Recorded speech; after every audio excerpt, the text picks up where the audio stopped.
वचं राघवेन्द्रस्य यतीन्द्रस्य महात्मनः वक्ष्यामि गुरुवर्यस्य वाञ्छितार्थप्रदायकम्। ऋषिरस्य अप्पणाचार्यः छन्दोनुष्टुप्रकीर्तितम् देवता श्रीराघवेन्द्र गुरुरिष्टार्थसिद्धये। अष्टोत्तरशतं जप्तम् भक्तियुक्तेन चेतसा उद्यत्प्रद्योतनद्योतम् धर्मकूर्मासने स्थितम्।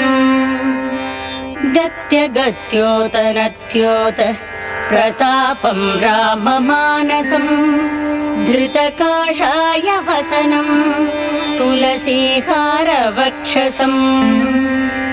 दोर्दण्डविलसद्दण्डकमण्डलुभिराजितम् अभयज्ञानमुद्राक्ष मालालोककराम्बुजम्। योगीन्द्रवन्द्यपादाब्जम् राघवेन्द्र गुरुं भजे शिरोरक्ष